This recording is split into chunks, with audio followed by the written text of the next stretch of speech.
Prosecutor এমনিতে বলেছেন, আমি সুমি আপু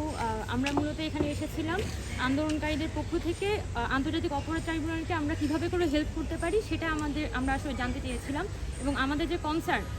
বিভিন্ন এলাকাগুলোতে আসলে আহত নিহতের পরিবার তারা কিন্তু মামলা করতে পারছেন না এবং নানানভাবে হয়রানি করা হচ্ছে এবং দেখা যাচ্ছে একটা মামলায় 300-400 জন করে আসামি এবং যারা বিভিন্নভাবে আসামি করা হয়েছে তাদের কাছে নানানভাবে চাঁদাবাজি করা হচ্ছে, এই ধরনের অভিযোগ কিন্তু আমরা পেয়েছি বিভিন্ন এলাকা থেকে। তো সেই জায়গা থেকে আমরা বলতে চেয়েছিলাম যে ওনার কাছে এই কনসার্নগুলো আমরা জানিয়েছিলাম যে এখানে যারা প্রকৃত আসামি তাদের নামটা না এসে দেখা যাচ্ছে অনেক নির্দোষ লোক এখানে আসামি হয়ে যাচ্ছেন এবং এটাকে কেন্দ্র করে একটা মামলা বাণিজ্য কিন্তু সারা বাংলাদেশে ছড়িয়ে পড়েছে। এই কনসার্নটা আমরা ওনাকে জানিয়েছিলাম চিফ প্রসিকিউটরকে এবং তিনি যেটা বললেন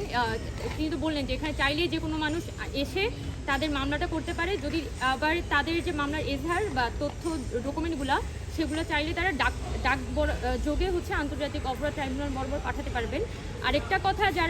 যেটা আসলে এখানে চিফ প্রসিকিউটর বলেছেন যে ওনারা আমাদেরকে কিছু ফোন নম্বর দিবেন, যে এই ফোন নম্বরগুলোতে কল করে যারা আহত নিহত পরিবার আছে তারা চাইলে মামলার সংক্রান্ত যদি কোনো তথ্য তাদের জানার থাকে তাহলে তারা সেটা জানতে পারে, বা এখানে মামলা করার জন্য যদি তারা আসতে চায় তাহলে একটা অ্যাপয়েন্টমেন্ট নিয়ে কিন্তু তারা এখানে আসতে পারবে। এটা আমাদেরকে আন্তর্জাতিক অপরাধ ট্রাইব্যুনাল থেকে বলা হয়েছে এবং আমরা আমাদের আন্দোলনকারীদের পক্ষ থেকে যেটা চেষ্টা করব যে এখানে যারা আন্দোলনের ফ্রন্ট লাইনে ছিল তাদের অভিজ্ঞতা এবং তারা আসলে মাঠে কি দেখেছে এবং এই বিষয়গুলো মূলত আমরা এখানে একটা অ্যাজ এ এভিডেন্স শো করার চেষ্টা করবো পরবর্তীতে। এটাই মূলত আমাদের সাথে এখানে কথা হয়েছে।